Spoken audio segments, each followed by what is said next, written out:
প্রিয় দর্শক, কেমন আছেন? আপনাকে বলছি অবশ্যই ভালো আছেন। আচ্ছা, যাই হোক, আমরা সূচকের 4.1 অধ্যায়টা করতেছিলাম। আমরা এখানে আজকে উদাহরণের কিছু অঙ্ক নিয়ে দেখব। আমরা অঙ্ক ট্রাই করে দেখব অঙ্ক হচ্ছে কিনা।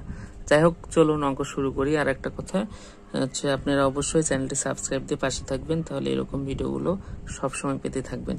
যাই হোক, দেখুন এখানে আমরা কিছুক্ষণ আগে বলতে গত ভিডিওতে দেখেছি, যদি কোনো কিছুর উপর পাওয়ার থাকে, হ্যাঁ, ঘাতের উপর ঘাত থাকে, তাহলে আমরা এভাবে লিখতে পারি এম এন।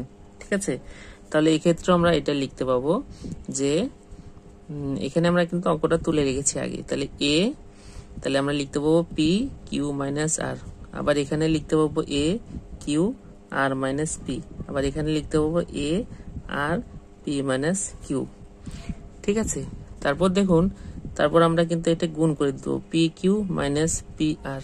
ঠিক আছে, আবার এ Q R minus P Q, তারপর এ পি আর মাইনাস কিউ আর।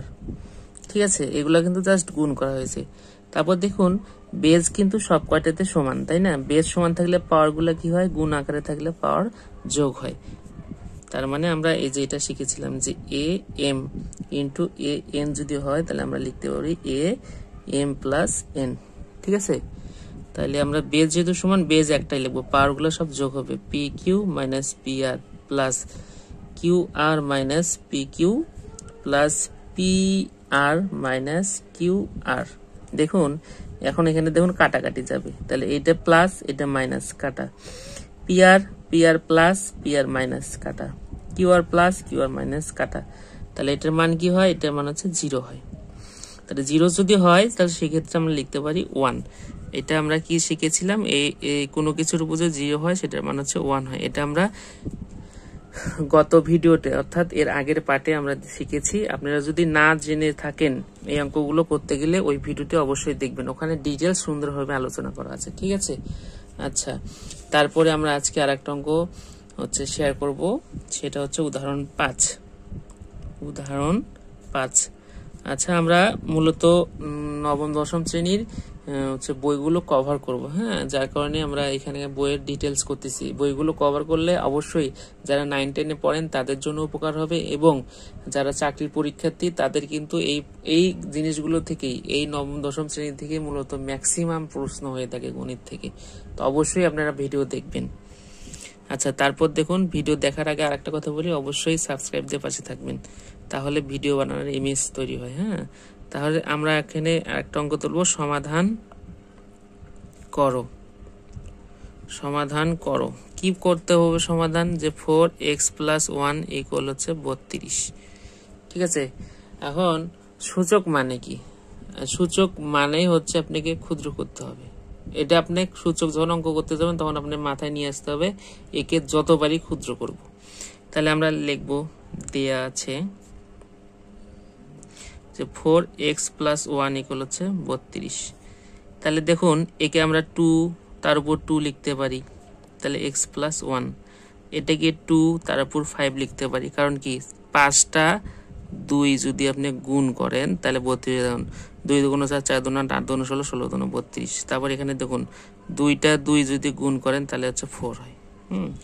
মানে আপনার বেস এক কোয়ালিটির করতে হবে মেইনলি। তাহলে দেখুন এখানে যদি এরকম হয়, তাহলে আমরা কি, এই যে এটা কি, যদি ঘাতের উপর ঘাত থাকে, গুণ আকারে লিখতে পারি। তাহলে 2 এখানে, তাহলে এটার সাথে এটা গুণ করে দিলে 2x প্লাস হচ্ছে 2, মানে এই 2 এর সাথে গুণন, এই 2 এটার সাথে গুণন, ইকুয়াল হচ্ছে 2 5। তারপর দেখুন, বেস যদি সমান হয়, পাওয়ার আমরা ইকুয়াল লিখতে পারি, অর্থাৎ এই সূত্রটা, যদি ax = ay হয়, তাহলে আমরা লিখতে পারি x = হচ্ছে y।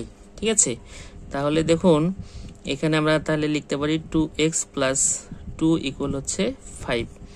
তাহলে কি হচ্ছে, 2x = এটাকে প্লাস আছে, বসে গেলে মাইনাস হবে, তাহলে -2। তাহলে হচ্ছে কি 2x = হচ্ছে 3। তাহলে কি x এর মান কি আসতেছে? তাহলে x এর মান আসতেছে 3/2। এটাই হচ্ছে অ্যান্সার। ঠিক আছে, তাহলে এই যে আমরা ম্যাথগুলো করলাম, আমরা যদি সূত্র না জানতাম, তাহলে কিন্তু এত তাড়াতাড়ি অঙ্কগুলো হইতো না। হ্যাঁ, অঙ্ক আটকায় যাবেন। তা যার কারণে সূত্রগুলো আমি বলবো, আমি আগের ভিডিওগুলোতেও বলছি সূত্র খুব দরকার অঙ্ক শিখতে গেলে। আর তো সূচকের ক্ষেত্রে তো ছোট ছোট হিসাব, এখানে আপনি সূত্র না জানলে খুব ভেজাল হয়ে যাবে, অঙ্ক মিলাইতেই পারবেন না। যাই হোক, সবাই ভিডিওগুলো দেখবেন, শেয়ার করবেন, কমেন্ট করবেন, তাহলে সবার কাছে পৌঁছে যাবে, যাদের প্রয়োজন তাদের কাছে পৌঁছে যাবে, এবং আপনাদের যেরকমটা প্রয়োজন যার কারণে ভিডিওগুলো প্লে করতেছেন। যাই হোক, সবাই ভালো থাকবেন, সুস্থ থাকবেন। অবশ্যই অঙ্কের ভয় দূর করার জন্য অঙ্ক রেগুলার করবেন। এতটুকুই বলার ছিল। সবার জন্য শুভকামনা। আর একটা কথা, লাস্টে একটা কথা বলি, চ্যানেলটি অবশ্যই সাবস্ক্রাইব করবেন। ভাই, না সাবস্ক্রাইব করলে, না দেখলে একটা ইমেজ থাকে, ম্যানেজ থাকে ভিডিও তৈরি করার জন্য, সেগুলো আসলে আর আসে না। ঠিক আছে, যাই হোক, আর কথা না বাড়াই, ভালো থাকবেন, সুস্থ থাকবেন।